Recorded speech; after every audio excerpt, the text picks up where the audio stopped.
você não vai mais esquecer. Então, toda a questão que eu vou falar, eu vou relembrar aquele instituto ou aqueles institutos do direito material para que vocês façam essa revisão e oxigenem os ares, tá? Muito bem, então vamos lá para a próxima questão. Aí aqui eu coloco o gabarito, né? Depois eu vou mandar isso para vocês também, todo o material completo. Eu vou, não sei se eu posso enviar por aqui, né? Ou se eu envio pelo Teams mesmo, ou não sei, eu vou dar um jeito de fazer isso chegar às mãos de vocês, tá? Então aqui é o gabarito para que vocês possam estudar com o gabarito. Tá passando a tela? Tranquilo? Vamos dar continuidade, tá? Então, 16º exame de ordem unificado. Os tutores de José consideram que o rapaz, aos 16 anos, tem maturidade e discernimento necessários para praticar os atos da vida civil. Então vamos entender aqui também e relembrar, né, que quem são os responsáveis pelos filhos? Os pais. E na falta desses pais, no sentido de que os pais faleceram ou os pais foram destituídos do poder familiar, esse menor de idade, seja uma criança, que criança é até os 12 anos até 17 anos, 11 meses e 29 dias, adolescentes. Então, esses, se os pais forem falecidos ou forem destituídos do poder familiar, vai ser necessário nomear um tutor. Então, o tutor é o representante legal de um menor de idade, certo? E daí, quando uma pessoa quer emancipar os seus filhos, né? Vamos supor, o filho tem 16 anos, o pai quer emancipar. Como é que ele vai proceder? Artigo 5º do Código Civil. O que o artigo 5º prevê? Parágrafo único, falando o seguinte, que os pais, para emancipar os filhos, precisam de escritura pública.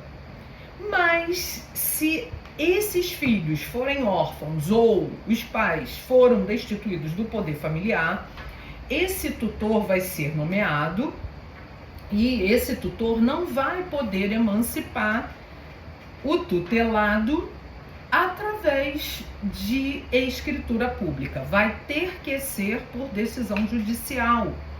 Então, olha bem, esse caso aqui está falando de tutores. Então, os tutores de José consideram que o rapaz, aos 16 anos, tem maturidade e discernimento necessários para praticar os atos da vida civil. Por isso, decidem conferir ao rapaz a sua emancipação. Vão poder fazer por escritura pública? Não. Tem que ser por decisão judicial. Consultam, para tanto, um advogado que lhes aconselha corretamente no seguinte sentido. Então é a letra A. José poderá ser emancipado em procedimento judicial com a oitiva, ouvindo o tutor sobre as condições do tutelado. Tá? Então, presta atenção, porque a OAB ela pega também os detalhes, e os detalhes fazem toda a diferença. E por isso que eu estou aqui hoje com vocês para poder treinar com vocês esses detalhes. Então, artigo 5º, parágrafo único do Código Civil.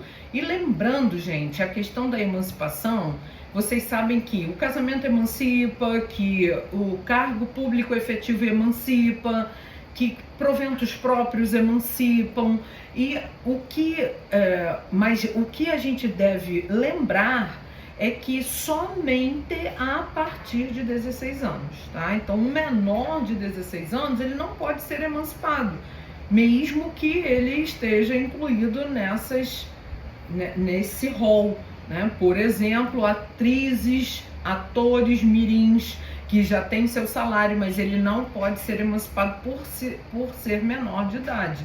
Então, a partir de 16 anos, a Larissa Manoela, a Maísa, a Mel Maia, todas essas meninas, né, que hoje já estão adultas, elas poderiam ter sido emancipadas.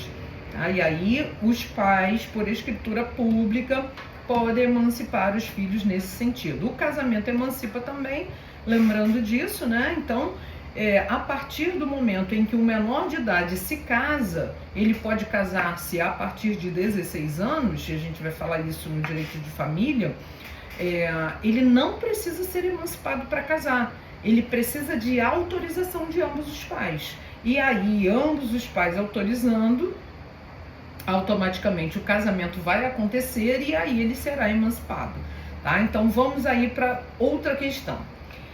Alberto, adolescente, obteve autorização de seus pais para casar-se aos 16 anos de idade com sua namorada Gabriela. Olha aí o que eu acabei de falar do casamento. O casal viveu feliz nos primeiros meses de casamento, mas após certo tempo de convivência, começaram a ter constantes desavenças. Assim, a despeito dos esforços de ambos para que o relacionamento progredisse, os dois se divorciaram pouco mais de um ano após o casamento. Muito frustrado, Alberto decidiu reunir algumas economias e adquiriu um pacote turístico para viajar pelo mundo e tentar esquecer o ocorrido. Considerando que Alberto tinha 17 anos quando celebrou o contrato com a agência de turismo e que o fez sem qualquer participação de seus pais, o contrato é válido. Por quê? Porque ele, ao se casar, ele foi emancipado, tá? Então pode se casar com a autorização de ambos os pais e aí automaticamente o casamento emancipa, e mesmo ele sendo menor de 18 anos, ele já é emancipado, porque o que é a emancipação? É a cessação da menoridade, né? Então, emancipação, cessação da menoridade. Bom para você anotar isso também, né? Então, o contrato é válido? O contrato é válido, pois Alberto é plenamente capaz. Por que ele é plenamente capaz? Porque ele foi emancipado, tá? Através do casamento, tá? Então, aqui o gabarito é a letra A, artigo 5º, o parágrafo único e o inciso 2 pelo casamento. Tá tudo bem? Tá passando aí as telas. Depois, se qualquer coisa acontecer, vocês me avisem, tá? Eu vou seguindo aqui a ordem das questões que eu separei, né? Todas as questões de direito civil pra gente conversar. Vamos lá. Tá tudo ótimo, professora. E também não temos perguntas por enquanto, tá passando perfeitamente. Tá ótimo, muito obrigada pelo retorno. Então tá, e se quiserem perguntar, fiquem à vontade, tá? Então vamos lá, agora a gente vai tratar de um tema dentro do direito civil, da questão da perda da personalidade jurídica. Então a gente sabe que a personalidade jurídica começa do nascimento com vida e termina com a morte. A morte, ela é real quando tem cadáver e atestado de óbito. E ela é presumida quando a pessoa está em perigo de vida e assim que as buscas, né, por exemplo, um avião, aquele voo 447 da Air France que caiu do Rio para Paris, caiu no Oceano Atlântico, nem todos os corpos foram encontrados, então é morte presumida, provando que aquela pessoa estava no voo e que o voo caiu e nem todos os corpos foram encontrados. Assim que as buscas são encerradas, aí é necessário fazer uma ação de declaração de morte presumida. Não precisa de uma ação de ausência, porque a ausência ela é diferente da morte presumida. A ausência ela também se compara à morte. Tá lá nos artigos 22 a 39 do Código Civil. Mas na ausência é aquele caso em que a pessoa sai para trabalhar e não volta. E aí sim depende de uma ação de declaração de ausência. E aí vai ter aquele tempo elástico enorme, né, para fazer as buscas dessa pessoa. Diferentemente de casos que a pessoa estava em um evento lesivo. Mariana, Brumadinho, plataforma da Petrobras que explodiu, voo que caiu. Então, essas pessoas estavam em perigo de vida e tiveram casos também muito emblemáticos públicos da Elisa Samúdio e do Amarildo. Então, o caso da Elisa Samúdio, porque foram feitas as investigações e aí foi declarada a morte presumida dela com a possível data do falecimento. Um caso que ainda está sem solução é o da Priscila Belfort, que esse caso está sem solução, porque ela desapareceu, mas infelizmente, isso não foi elucidado até o presente momento. Mas percebam e atentem-se para isso. Morte real, eu tenho o cadáver e tenho a certidão de óbito. Morte presumida, a pessoa está em perigo de vida. E até 2 anos após o encerramento da guerra, que é pouco provável que isso ocorra no Brasil, embora a gente esteja vivendo uma guerra civil. E a ausência é o desaparecimento de uma pessoa que não deixou o paradeiro sem que essa pessoa estivesse em um evento lesivo. Então, fiz o resumo. Agora vamos para a questão. Cristiano, piloto comercial, está casado com Rebeca. Em um dia de forte, não estou conseguindo ler aqui, de forte neblina, ele não consegue controlar o avião que pilotava e a aeronave com 200 pessoas a bordo desaparece dos radares da torre de controle pouco antes do tempo previsto para sua aterrissagem. Depois de vários dias de busca, apenas 10 passageiros foram resgatados, todos em estado crítico. Findas as buscas, como Cristiano não estava no rol de sobreviventes e seu corpo não fora encontrado, Rebeca decide procurar um advogado para saber como deverá proceder a partir de agora. Com base no relato apresentado, assinale a afirmativa correta. Letra C. A declaração da morte presumida de Cristiano poderá ser requerida independentemente de prévia decretação de ausência, uma vez que esgotadas as buscas e averiguações por parte das autoridades competentes. Justamente por isso que eu falei, ele estava em um evento lesivo. O corpo dele não foi encontrado, foi provada a presença dele ali, ele era o piloto, e o corpo não foi encontrado. Então, encerradas as buscas, morte presumida. Quem declara essa morte presumida? Juiz, através de uma ação de justificação de óbito. Então, não vai ser expedida uma certidão de óbito. Depende de uma ação de justificação de óbito, que nós temos isso lá na Lei de Registros Públicos, que é a Lei 6.015 de 73.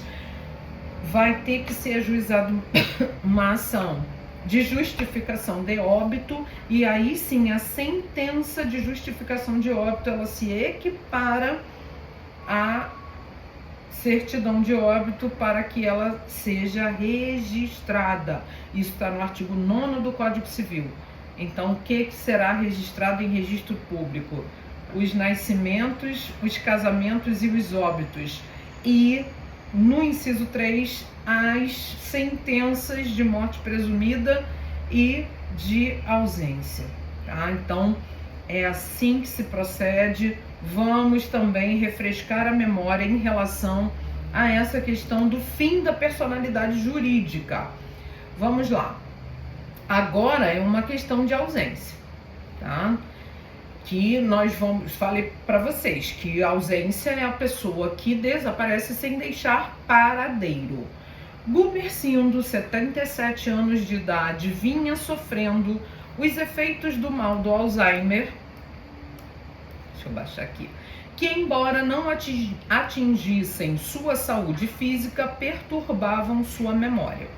Durante uma distração de seu enfermeiro, conseguiu evadir-se da casa em que residia e, a despeito dos esforços de seus familiares, ele nunca foi encontrado e já se passaram 9 anos do seu desaparecimento. Agora, seus parentes lidam com as dificuldades relativas à administração e disposição do seu patrimônio. Assinale a opção que indica o que os parentes devem fazer para receberem a propriedade dos bens de Gumercindo. Então, aqui é caso de quê? De ausência. Mas por ele contar mais de 75 anos, quando ele desapareceu, o Código Civil ele nos dá uma exceção à regra de que aqui, neste caso, se hoje conta com 80, se ele contasse hoje com 80 anos e que de 5 anos datam as últimas notícias dele, ou seja, hoje ele estaria fazendo 80 anos, ele desapareceu aos 75. Eu não preciso fazer a abertura da ação de declaração de ausência com pedido de abertura de sucessão provisória. Eu já posso pedir a abertura da sucessão definitiva em razão da idade.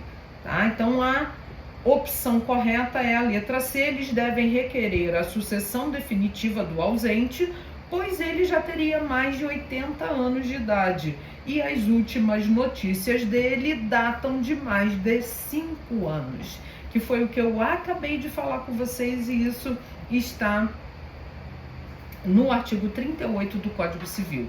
Tá? Então, é possível que a gente identifique que ele desapareceu, ele contava com mais de 75 anos, já se passaram 5 anos, então eu já posso providenciar a ação de declaração de ausência com o pedido de abertura de sucessão definitiva, tá? Então, gabarito, letra C, e aqui eu coloco para vocês todos os argumentos.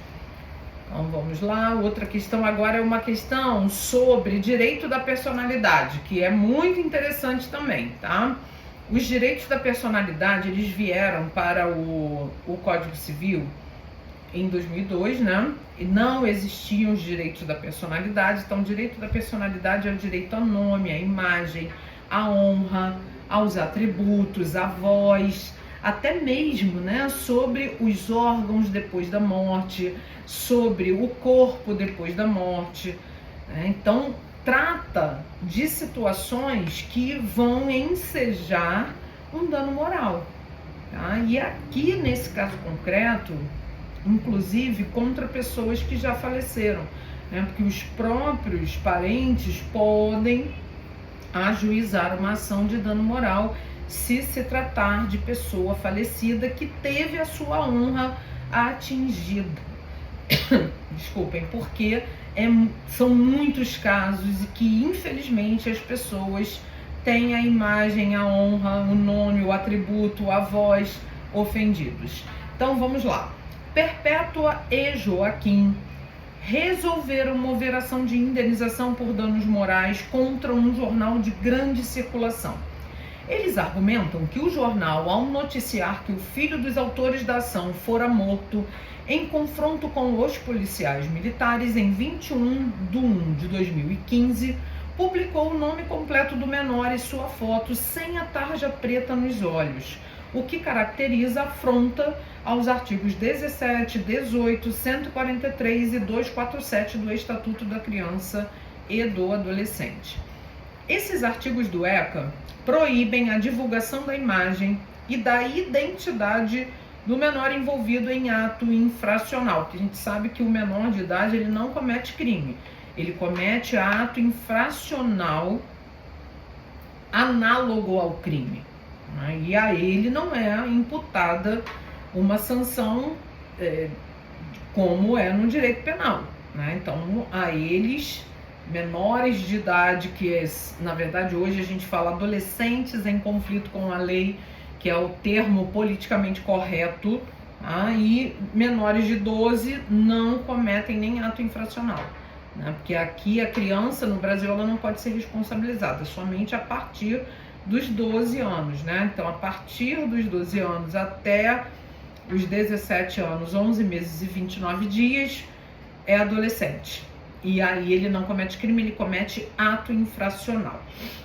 E aí o que aconteceu? O jornal divulgou a foto desse menor de idade, desse adolescente, e é bom a gente também evitar falar menor de idade, ou é criança ou é adolescente, tá? Isso são termos, né, que a gente precisa se habituar a falar a respeito, né? Então, diante dos fatos narrados, assinale a afirmativa correta. Letra A. O jornal agiu com um abuso no direito de informar e deve indenizar pelos danos causados. O que é abuso no direito ou abuso de direito? É um ato ilícito civil.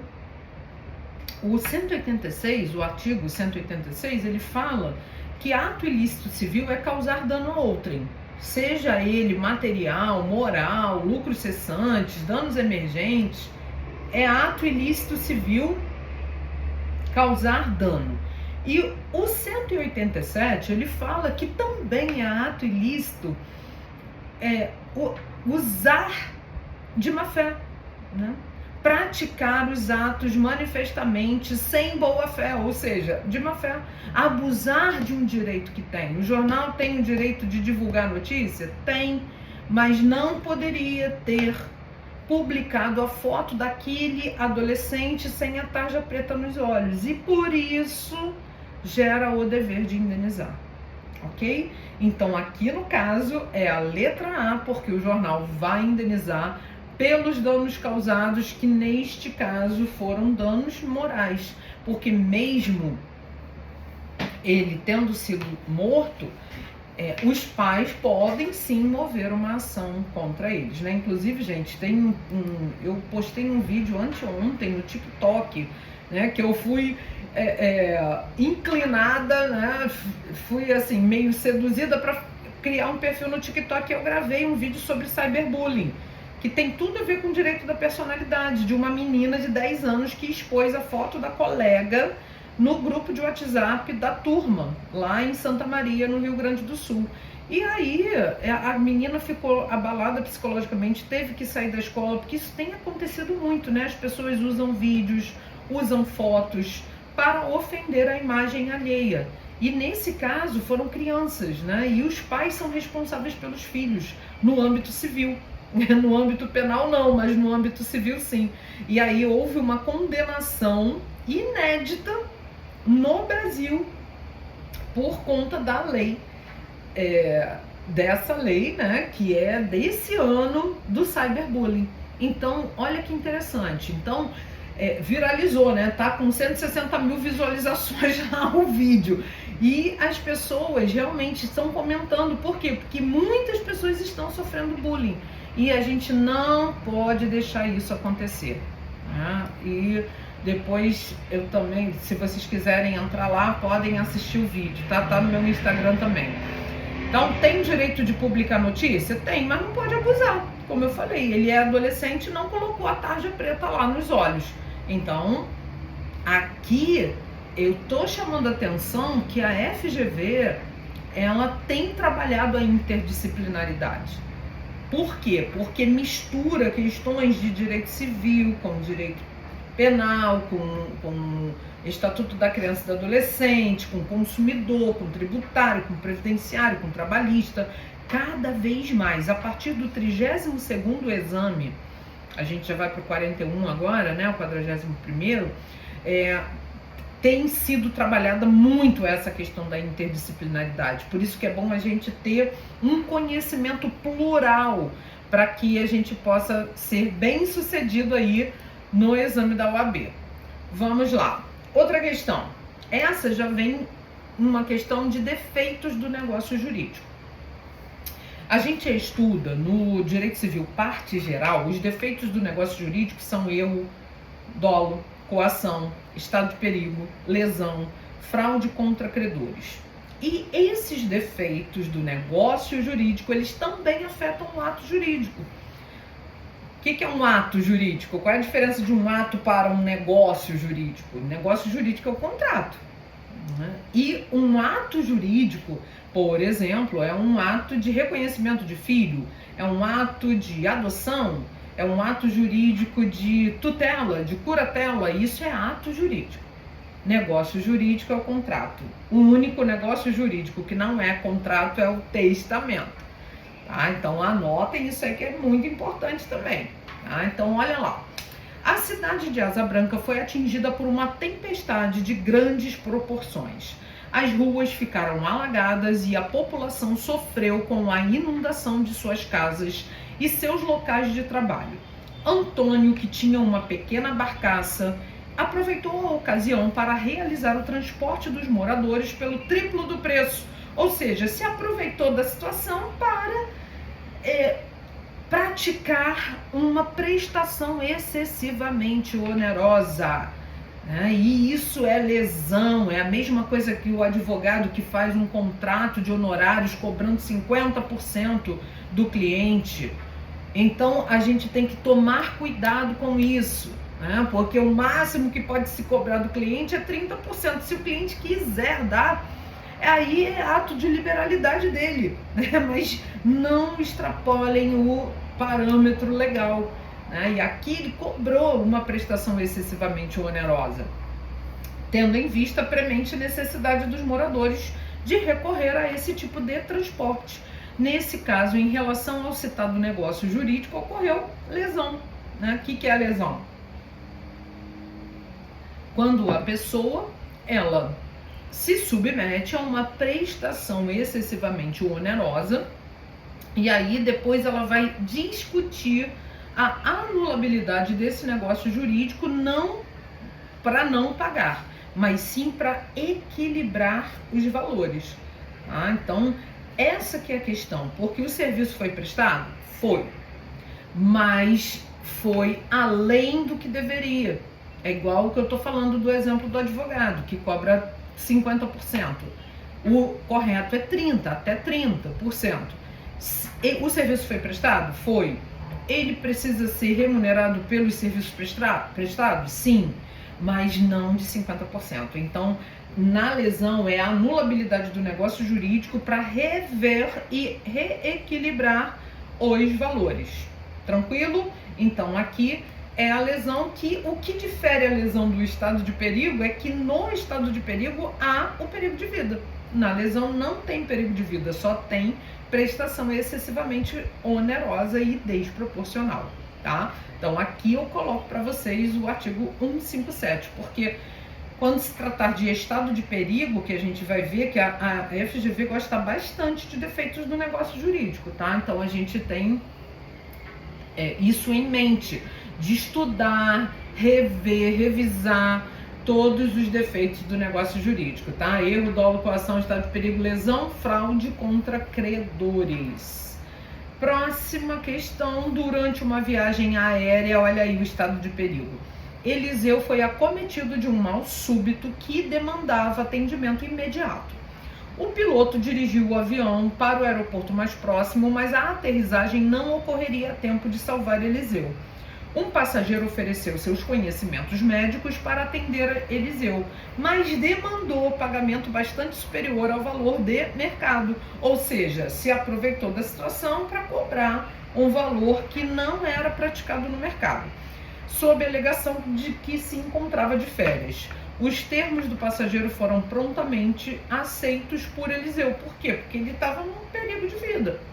Recuperado do mal que o atingiu, para evitar a cobrança dos valores avançados, Eliseu pode pretender a anulação do acordo firmado com outro passageiro, alegando estado de perigo. Gente, essa questão aqui, ela foi a mais fácil da história dos exames da OAB. Porque essa questão é muito tranquila, né? Tá na cara que se trata de estado de perigo, porque ele estava em perigo de vida e foi cobrado uma prestação excessivamente onerosa. E aí aqui eu comento, né, sobre que essa é uma das questões mais fáceis dos últimos tempos em direito civil. E aqui eu faço esse comentário que depois eu vou compartilhar com vocês também esse comentário. Talvez eu compartilhe lá no Instagram, tá, gente? Porque eu não sei se aqui a gente vai ter uma ligação, porque eu não tô tendo acesso ao chat, tá? Mas aí a gente combina e eu vou postar a aula que eu tô dando aqui, né? No meu feed. Eu vou postar o Instagram da senhora aqui no chat. Ah, ótimo, meu amor. Poderem seguir, marcar. Ah, maravilhoso. Bom. Muito obrigada, meu bem. Porque aí, o que eu faço? Porque lá eu coloco no Google Drive e aí eu compartilho com vocês, né? Quem comentar lá, assim que terminar a aula eu vou postar no feed e aí vocês podem me pedir por lá que eu envio, tá? Muito bem. Valdo é titular de vultoso patrimônio e amigo de infância de Tadeu, que passa por sérias dificuldades econômicas. Frente às adversidades vividas pelo amigo, Valdo entrega as chaves de um imóvel de sua propriedade para Tadeu e diz a ele: a partir de agora essa casa é de sua propriedade. É assim que se transfere propriedade de um imóvel? Não é, né? Então, a propriedade de um imóvel acima de 30 vezes o salário mínimo tem que ser por escritura pública. Isso está lá no artigo 108 do Código Civil. Tá? Não é assim que se transfere propriedade. Então, vamos lá. Sobre a hipótese apresentada, assinale a afirmativa correta. Então, é a letra C. Para que Valdo realize a pretendida doação de imóvel a Tadeu de modo válido, será imprescindível celebrar o contrato de forma escrita, seja por meio de escritura pública ou de instrumento particular, que é o ponto-chave que muita gente errou essa questão no exame, tá? Porque ele coloca assim, ó, por meio de escritura pública ou de instrumento particular, a depender do valor do imóvel. Por que a depender do valor do imóvel? Justamente porque o artigo 108 do Código Civil diz que os imóveis abaixo de 30 vezes o salário mínimo pode ser feito por instrumento particular. Qual é a diferença de um instrumento particular para uma escritura pública? Um instrumento particular é um contrato que eu faço, redijo, as partes assinam e vão reconhecer firma. A escritura pública, ela tem que ser feita num cartório de notas, né? E todo imóvel acima de 30 vezes o salário mínimo vigente no país, que é o que está no artigo 108, tem que ser feito por escritura pública. Seja doação, seja compra e venda, então tem que fazer no cartório de notas. Então essa questão acabou induzindo a erro por causa desse finalzinho, né? De escritura pública ou de instrumento particular, a depender do valor do imóvel. Aí olha só a pegadinha aí, né? Então se liguem nos detalhes, os detalhes fazem toda a diferença, tá? Então vamos prestar atenção nos detalhes. Vamos lá. Outra questão aqui. Isso aqui é de obrigações, tá? Henrique, 50 anos, médico dermatologista, recebe em seu consultório Nicola, 70 anos, dentista, para a realização de um procedimento ambulatorial em sua mão. Durante o procedimento, Henrique ministra erroneamente ácido na mão de Nicola, que era alérgico, fato conhecido por Henrique antes do início do procedimento. Gente, esses procedimentos são uma loucura, né? Quantas pessoas que elas são alérgicas e elas não informam ou elas não se ligam, né? Teve até um caso fatal aí, infeliz, de pessoa que foi aplicar fenol no rosto, né? E acabou falecendo. Tem que ter muito cuidado com esses procedimentos, né? Henrique imediatamente adota as medidas preventivas necessárias à mitigação do dano, mas Nicola fica com sequelas permanentes na mão, inabilitando-o parcialmente para o exercício da profissão, porque impede que ele realize procedimentos ortodônticos que necessitam do uso de ambas as mãos. Ele era dentista, então ele trabalhava com as mãos, então no caso dele piorou ainda mais, né? Então, complicado. A respeito da indenização a que Nicola faz jus, assinale a afirmativa correta. Letra B, deve abranger as despesas do tratamento, ou seja, um dano material pelo tratamento, os lucros cessantes. Por que lucros cessantes? Porque aquele dano o impediu de trabalhar, né? Então, o lucro cessante, ele cabe quando a pessoa, por exemplo, ela teve que ficar com o carro na oficina, mas ela é Uber. Então, o dano causado acabou acarretando também em que aquela pessoa que sofreu o dano, ela deixou de lucrar. Por isso, lucros cessantes, tá? até o fim da convalescença, e a pensão correspondente à importância do trabalho para que se inabilitou ou da depreciação que ele sofreu. Então aqui a gente pode pedir também alimentos indenizatórios. Olha que interessante, né? Eu falo isso nas aulas de obrigações, de responsabilidade civil, porque os alimentos indenizatórios, eles não têm nada a ver com relação de parentesco entre pai e filho, tem a ver com a responsabilidade civil, né? Então, cometeu um dano, causou um dano a outrem, então vai ter que reparar, que causar dano é ato ilícito civil. E pode ser que isso também gere uma responsabilidade civil com alimentos indenizatórios. Olha que interessante, né? Então, alimentos indenizatórios podem ser requeridos em se tratando de casos em que a pessoa sofreu um dano e ela está inabilitada para o trabalho, pelo menos temporariamente. Se for definitivamente, isso também pode acontecer, tá? Inclusive eu dou até um exemplo quando eu dou aula, mas para a gente aqui não perder o foco, né? Mas tem outros exemplos de alimentos indenizatórios que nada tem a ver com relação de parentesco, de alimentos entre parentes, entre cônjuges, ok? Então são alimentos indenizatórios, e esses não cabe prisão, tá? Que a prisão por pensão alimentícia é só quando é de pensão alimentícia de alimentos que são devidos entre parentes. Muito bem. Antônio é proprietário de um prédio que não tem acesso à via pública. De um lado, Antônio tem Ricardo como vizinho, cuja propriedade alcança a via pública. Do outro lado, Antônio tem Luísa como vizinha, cuja propriedade também alcança a via pública. Todavia, no caso do imóvel de Luísa, o caminho até a via pública é menos natural e mais difícil. Ricardo e Luísa recusam-se a oferecer voluntariamente a passagem. Diante disso, Antônio pode exigir, porque o Antônio está com um prédio que a gente chama nos direitos reais de prédio encravado, ou seja, ele não tem acesso à via pública. E quando a pessoa não tem acesso à via pública, ela depende de uma servidão, né? Então, essa servidão, ela vai ter que ser exigida, né? E ele vai passar por aquele corredor que vai ser construído, que ele que vai ter que construir aquele corredor para ter acesso à via pública. Mas se os vizinhos não querem, né, deixar ele ter acesso à via pública, ele vai, assim, é o direito dele. E aí a letra D que está correta. Ele pode exigir, né, que Ricardo lhe dê a passagem mediante pagamento de indenização cabal. Por quê? Porque ele vai obrigar a fazer uma servidão ali, que é diferente de passagem forçada, tá?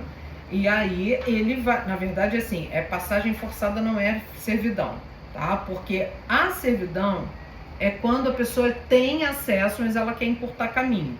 A passagem forçada é quando não tem outra alternativa senão construir um corredor para que ele, ou o corredor, um caminho para ele ter acesso à via pública. Então, recapitulando, qual é a diferença entre servidão e passagem forçada? Servidão, eu tenho acesso à via pública, mas eu quero encurtar o caminho. Na passagem forçada, eu não tenho acesso à via pública. Isso acontece muito quando as pessoas, por exemplo, da mesma família, constroem várias casas no mesmo terreno, e aí aquele prédio fica encravado. Prédio quer dizer imóvel, né? Não necessariamente um edifício. E aí eles querem vender, e no final das contas, como é que vai ser a passagem dele? Então vai ter que ser passagem forçada mediante uma indenização que não vai ter jeito, porque ele tem que ter acesso à via pública. Ele não pode ficar ali obstado de um acesso à via pública. Tudo bem? Então, revisamos aí a diferença entre passagem forçada e servidão. Outra questão. Joana, conhecida durante toda a sua vida toda a sua vida em sua cidade natal pelo prenome Giovana, começa a enfrentar uma série de embaraços e constrangimentos ao ser chamada em órgãos públicos por seu prenome registral. O prenome é o primeiro nome, né? Constantes de seus documentos de identificação civil.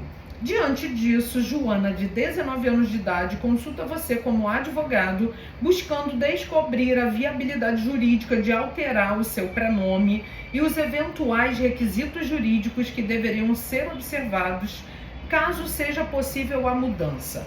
É possível mudar o prenome? É possível mudar o prenome. E agora, gente, independe de decisão judicial e independe de idade. O fato dela ter 19 anos é porque na lei anterior, né, na lei de registros públicos, previa o seguinte, que quando a pessoa completasse a maioridade, até 1 ano ela poderia mudar o nome. Mas hoje, né, já houve uma alteração na lei, pela lei 14.382 de 2022, e alterou a lei de registros públicos. Hoje qualquer pessoa pode alterar o prenome, tá? Então, por exemplo, eu sou Ana Cristina, se eu quiser ser só Ana, tirar o Cristina, eu posso? Posso. Se eu quiser tirar o Ana, eu posso? Posso. E posso também mudar para Maria Luísa? Posso. Então eu posso trocar o meu prenome. Óbvio que tem exigências, né, de certidões negativas, porque pode ser uma fraude à justiça, pode ser uma fraude contra credores, então eu tenho que ter certidões negativas, eu me dirijo a um cartório de RCPN, estou prestando uma consultoria aqui para falar para vocês como é que se procede, tá? Então, independe de autorização judicial, vai ser direto no cartório de RCPN, que é o Registro Civil de Pessoas Naturais. Então, aqui, assinale a afirmativa correta, poderá alterar seu prenome para Giovana, mediante requerimento pessoal e imotivadamente. Não precisa dizer o motivo. Independentemente de decisão judicial. Olha que interessante, né? Porque a lei mudou e a pessoa tem o direito de mudar o seu prenome desde que não prejudique terceiros. E aí pode ser direto no RCPN. Ok? Então, outra questão: Luan, conduzindo seu automóvel em velocidade acima da permitida, colidiu violentamente contra veículo em que estavam Felipe, com 10 anos de idade, e seus pais, Paulo, com 45 anos de idade, e Juliana, com 38 anos. Em razão do acidente, Felipe sofreu ferimentos graves, só recebendo alta hospitalar após 6 meses. Paulo e Juliana faleceram no acidente. Pedro, tio de Felipe, foi nomeado seu tutor. É aquilo que eu falei. Quando um menor de idade perde os pais, tem que ser nomeado tutor, porque ele se torna órfão. Função que exerceu até a maioridade de Felipe. Ao completar 18 anos, Felipe ajuizou ação indenizatória em face de Luan, buscando reparação pelos danos morais sofridos em razão do acidente, bem como o ressarcimento de despesas médicas. Então aqui, ele teria o direito de mover essa ação de reparação civil? Sim. Né? Por quê? Porque contra o absolutamente incapaz não corre prescrição. Né? Então a gente tem que lembrar, né, do artigo 197, do artigo 198, que não corre prescrição contra os absolutamente incapazes. E qual é o prazo para eu requerer uma reparação civil? 3 anos. 206, parágrafo 3º. Quando começa a correr esse prazo? No caso dele, que ele vai ajuizar uma ação contra quem causou um dano que gerou o falecimento dos pais. Então começa a contar a partir do momento em que cessa a incapacidade absoluta dele. Tá? Então, 198, inciso 1. Contra os absolutamente incapazes não corre prescrição. Então, quando que começou a prescrição? Quando ele fez 16 anos. Qual é o prazo? 3 anos. Então, até ele completar 19 anos, ele tem o direito de ajuizar a ação de responsabilidade civil. Então vamos ver qual é a afirmativa correta. Letra B. A pretensão de Felipe não está prescrita, pois o termo inicial do prazo trienal é a data em que Felipe completou 16 anos, tá? Então, exatamente isso por conta daquilo que eu expliquei para vocês. Se fosse contra os pais, né, entre os pais, entre descendentes e ascendentes, isso está no 197, inciso 2. Se ele fosse mover uma ação contra o pai por não ter cumprido a obrigação de uma pensão alimentícia, por exemplo, essa prescrição iria começar a correr a partir dos 18 anos. Porque o 197.2 diz que entre os ascendentes e os descendentes, durante o exercício do poder familiar, não está correndo prescrição. Tá? Então, olha que interessante, né, gente? Então, temos que prestar atenção em todos os conceitos aí que já foram estudados. Por isso que a gente está aqui para refrescar a memória. Ana comprou de Miguel um carro usado por R$60 mil e combinou de fazer o pagamento à vista por Pix. Ocorre que na hora de digitar a chave Pix de Miguel, seu número de celular, Ana errou um dígito. Isso ocorre, né, gente? Esse erro por um dígito e acabou enviando o pagamento por coincidência para uma pessoa chamada José Miguel. Ao receber o comprovante, Miguel alertou a compradora para o equívoco. Ana então entrou imediatamente em contato com José Miguel por telefone, pedindo a restituição do valor transferido. Em seguida, encaminhou notificação extrajudicial requerendo a restituição do valor. José Miguel, todavia, esquivou-se de fazê-lo, o que levou Ana a procurar você como advogado para orientá-la sobre o problema. Sobre a orientação dada, assinale a afirmativa correta. Aqui é caso de defeito do negócio jurídico também. É o erro, né? Que houve um equívoco e ele tem que restituir esse valor.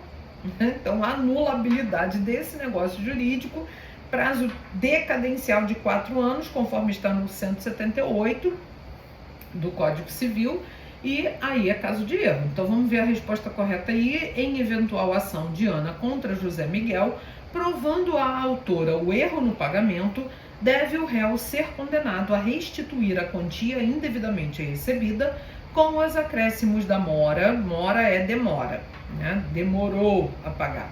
Desde a data do fato, bem como eventuais rendimentos que José Miguel tenha auferido por ter investido montante, vez que se considera possuidor de má-fé. Então aqui é o erro, é aqui também a postura dele, que mesmo tendo sido notificado nesse caso, né, que citação é só o judiciário que faz para contestar a ação.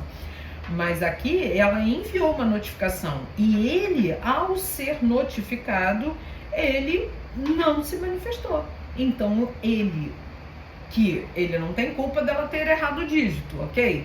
Mas ao ser notificado, ele está ciente de que houve um equívoco e mesmo assim ele não restituiu. Aqui prova-se a má-fé no caso dele, tá? Então ele passa a ser possuidor de má-fé e ele vai ter que restituir esses valores em razão de ter sido adquirido, né, por má-fé, mesmo ele sabendo do ocorrido. Devido às consequências da pandemia, Gabriel Cervantes teve graves problemas financeiros e profissionais, levando ao consumo de álcool de forma excessiva diariamente. Isso aconteceu muito na pandemia, né? Sendo considerado pelos médicos como ébrio habitual. Rosa Torres, sua esposa, desesperada com a condição do marido e pela situação financeira da família, procura você como advogado, desejando saber a respeito da possibilidade de curatela. Informa a esposa que o casal tem 2 filhos absolutamente incapazes e os pais do marido encontram-se vivos. Comunica ainda que o casal não se encontra separado de fato. Sobre a hipótese, segundo o sistema jurídico brasileiro, assinale a afirmativa correta. Letra B, em eventual curatela, os pais terão prioridade no exercício em relação à esposa que só poderá ser designada curadora na desistência dos pais. Isso é meio esquisito também, né, gente? Porque a curatela, o que é a curatela? É a representação legal do maior incapaz. Então, ele se tornou incapaz e quem pode exercer a curatela? Então, se os pais estão vivos, os pais, a esposa, cônjuge, companheira também pode exercer a curatela. Os filhos, sendo capazes, também podem exercer a curatela, que é um ato jurídico, mas tem a ordem de preferência, tá? Então aqui, letra B, se ele precisar de curatela, os pais terão prioridade em relação à esposa, a cônjuge. Outra questão, Antônio, essa foi agora, né? Do último exame. Antônio, locatário de um imóvel residencial, verificou uma enorme infiltração atrás dos armários da cozinha. Com a finalidade de evitar maior deterioração do imóvel, Antônio realizou a obra a fim de reparar o dano e conservar o bem. Aproveitando a presença do empreiteiro em sua casa, reformou todos os armários dos quartos para incluir portas de espelho e puxadores em cobre, com o único objetivo de deixá-los mais sofisticados, pois os anteriores estavam em perfeito estado. Aproveitou também a oportunidade para incluir um grande aquário embutido na parede da sala. Diante da situação narrada, assinale a afirmativa correta. Letra C, o reparo na cozinha é uma benfeitoria necessária porque é de conservação. Porque conserva e evita que a coisa se deteriore, e a reforma dos armários e do aquário são benfeitorias voluptuárias, que são aquelas que embelezam o bem.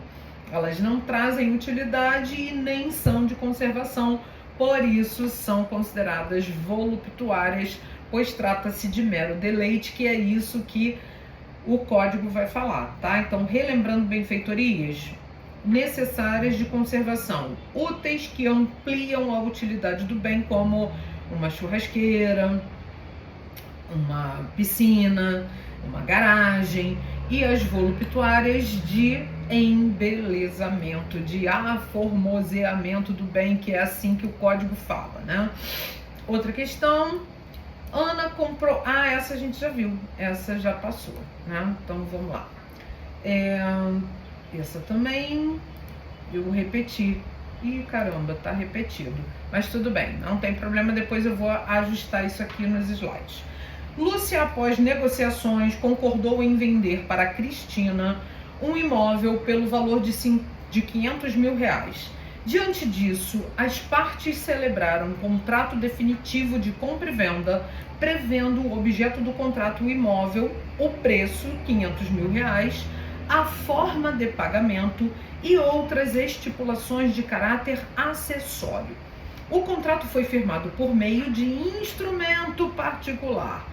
Considerando essas informações sobre o contrato celebrado, gente, não pode. 500 mil reais, venda de imóvel, não pode. Por quê? Porque depende de uma forma. Qual é a forma? É a escritura pública. Até porque o imóvel, nesse caso, ele excede a 30 vezes o salário mínimo. Então, se não cumpriu a forma prevista em lei, ofendeu o artigo 104 do Código Civil e o 166. Olha só que interessante. Validade do negócio jurídico, 104. 1. Sujeitos capazes. 2. Objeto lícito possível determinado ou determinável. 3. Forma prescrita ou não defesa em lei. E o 166 diz, são atos nulos. 1.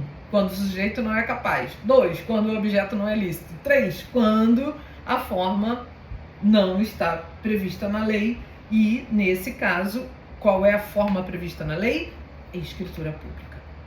Então, aqui o ato é letra D, nulo, porque a compra e venda definitiva deveria ter sido celebrada mediante a escritura pública, mas é possível sua conversão em contrato preliminar de compra e venda, que pode ser feito mediante instrumento particular, né, que é aquele, vou dar o sinal, né, de 30 mil, e aí depois eu consolido convalido essa escritura, mas tem que ser por escritura pública. Tudo bem? Então, essa questão aqui é uma questão que não é muito fácil, né? Mas é interessante. Vamos lá. Adriana é fisioterapeuta e prestou serviços à Vitória, sessões de fisioterapia. Como contraprestação ao serviço prestado, Vitória se comprometeu a pagar a quantia de R$1.000 a Adriana. A obrigação foi registrada em um instrumento contratual escrito. Posteriormente, Adriana cedeu seu crédito contra a Vitória para Paulo. Ela não poderia ter feito isso sem a anuência dele, né? Sobre a cessão do crédito de Adriana para Paulo, assinale a afirmativa correta. Letra B é ineficaz perante Vitória, salvo se ela tiver sido devidamente notificada do referido negócio ou se ela tivesse declarado ciente da cessão feita. Então, quando houver uma cessão de crédito, eu estou devendo a alguém e esse alguém está devendo a outro, eu posso até transferir o meu crédito, né? Mas tem que ter anuência, o meu débito no caso, né? Porque eu que estou devendo. Então eu posso pagar direto para o credor dessa outra pessoa, mas tem que ter anuência de todos. Então aqui nesse caso é ineficaz, a não ser que ela tenha sido devidamente notificada desse negócio, dessa cessão que foi realizada. Então isso aqui é direito das obrigações também. Aloísio concedeu um empréstimo a Fábio e, como garantia do empréstimo, Letícia concedeu a Aloísio fiança. O que é fiança? Contrato acessório. Contrato acessório igualzinho aval, renunciando ao benefício de ordem. Então, ela renunciou ao benefício de ordem. Então, qual é a resposta correta aqui? Ao renunciar ao benefício de ordem, Letícia não poderá alegar que primeiro sejam executados os bens de Fábio. Então, por quê? Porque se ela não tivesse renunciado ao benefício de ordem, mas ela renunciou. O que é o benefício de ordem? Olha, eu sou fiadora do meu amigo que é locatário, ele não pagou o aluguel. Então, senhor locador, primeiro cobre do locatário e depois venha em cima de mim que sou a fiadora. Mas aqui está dizendo que ela renunciou ao benefício de ordem.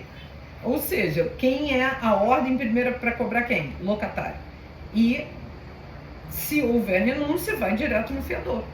Então, letra D, ao renunciar ao benefício de ordem, Letícia não poderá alegar que primeiro sejam executados os bens de Fábio. Gente, fiança e aval é um negócio complicado, porque você vai ser o garante daquela pessoa. Tá? Então, cuidado. Outra questão, João é proprietário de um terreno e por meio de escritura pública devidamente registrada no registro de imóveis, concedeu a Paula o direito real de superfície sobre esse imóvel. Olha aí os direitos reais aí. Podendo Paula nele plantar pelo período de 5 anos. Decorridos 2 anos da celebração do contrato, João decidiu vender o terreno a Fábio.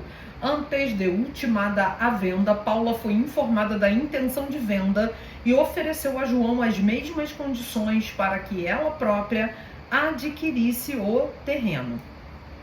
Diante dessa situação, considerando a disciplina prevista no Código Civil, assinale a afirmativa correta. Letra D. João é obrigado a respeitar o direito de preferência de Paula, porque ela tem um direito de superfície.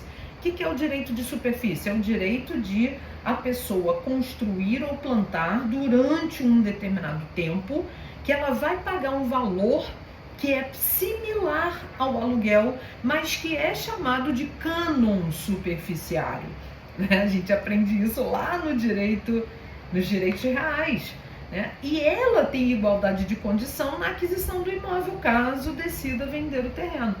Ou seja, é a mesma preferência da locação.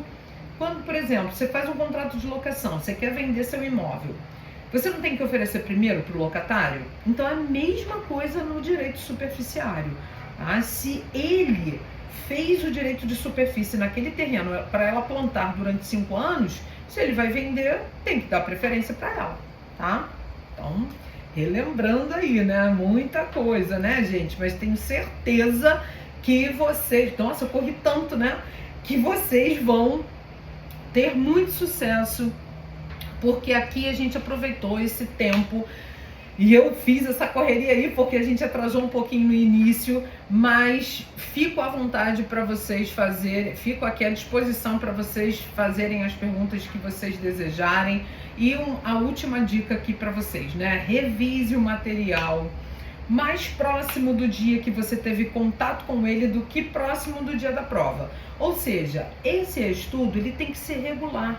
Separe um tempinho do seu dia. Gente, eu tenho tantos anos de profissão, eu sou advogada há 30 anos, sou professora há 28 anos, 24 anos eu estou na Estácio, mas 28 anos que eu sou professora, e eu estudo todos os dias, né? Então eu dedico pelo menos 1 hora do meu dia para estudar, que isso seja uma constante na sua vida, tá? Para você deixar de lado aquilo que não agrega e você destinar o tempo da sua vida para estudar, porque estudar é para sempre. E conhecimento é a única coisa que ninguém pode tirar da gente.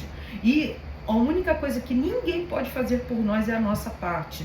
Então que a gente consiga, né, ser melhor do que a gente foi ontem e não melhor que ninguém. Eu quero ser melhor que eu mesma ontem. Às vezes a gente despenca, né, uns degraus aí do nível evolutivo, mas a gente precisa continuar acreditando e progredindo. Papel e caneta para anotações e construções de resumo. Seja o professor de alguém, o poder das palavras. Presta atenção nisso. Tudo que você falar, ouvir e ler irá afetar as suas ações. Então, a partir de hoje, deleta tudo que não for agregador da sua vida e só comece a proferir palavras boas e faça a sua parte, né? Cronograma, rotina de estudos, deixa eu passar aqui. Videoaulas, isso é muito importante que a gente está fazendo aqui hoje. Videoaulas, porque você refresca a memória, responder questões pertinentes ao tema estudado, respostas comentadas, simulados reais dos exames passados na hora do exame, né? Por exemplo, o exame é todo domingo, né? De 13 às 18. Então comece a fazer as provas anteriores. Baixa lá no site da UAB as provas anteriores e todo domingo, quando estiver assim, 1 ano próximo do seu exame, você vai domingo fechar a porta do seu quarto ou vai para um local onde esteja silêncio para você se habituar. E isso é uma forma de você se preparar para o exame também. Não é só estudando, é você se preparar também psicologicamente. E nada de ficar nervoso. Eu já vi pessoas que saíram direto para o hospital porque estavam com crise de ansiedade. Gente, a gente tem que aprender a se controlar. Então, vamos relaxar, vamos estudar, vamos fazer a nossa parte. Treinar mente, corpo e foco. É isso, é treinar. Tudo é treinável, presta atenção. Se acostume com o critério da FGV, conforme nós falamos aqui. Cuidado com a interdisciplinaridade. A partir do exame 32, muita interdisciplinaridade. O 41 foi agora, né? Eu falei do 40º, mas o 41º, o próximo vai ser o 42º. E daqui a pouco vocês estarão fazendo e serão muito bem sucedidos e eu quero retorno. Não se cobre tanto, diminua a ansiedade, são 3 exames por ano, não fala para ninguém que você vai fazer. No 9º período, você já pode se submeter ao exame, vá na fé, faz a tua parte e vai, e acredita que vai dar certo. Rede de apoio, é isso que a gente está fazendo aqui, uma rede de apoio. A Estácio está, a Edux, né? Ela está muito envolvida com o sucesso do aluno e por isso que nós estamos aqui de forma voluntária, liberalidade, transmitindo conhecimento para que todos vocês sejam muito bem-sucedidos. Se inspirar em alguém que te motive, não mude o gabarito, confie no que você marcou, que isso acontece muito, né? Você marca uma e depois você resolve mudar e a que você marcou primeiro é a que estava certa. Então não faça isso. Separe um local adequado para você estudar, um pensamento, uma energia e um só objetivo, ser aprovado. Nós somos do tamanho dos nossos sonhos e os sonhos dos meus alunos também são da minha responsabilidade. E assim, a gente termina o nosso encontro hoje, desejando bons estudos e muito sucesso. Muito obrigada a todos pela atenção e desejo que vocês sejam muito bem-sucedidos e contem comigo sempre que vocês precisarem. Temos alguma pergunta aí? Olá, professora. Não, nós não temos perguntas. A explicação da senhora é incrível, é sempre um prazer escutá-la. Nossos alunos ficaram encantados e estão aqui ansiosos para a próxima aula e para o sorteio da senhora. Ah, sim! Então eu vou fazer o sorteio agora.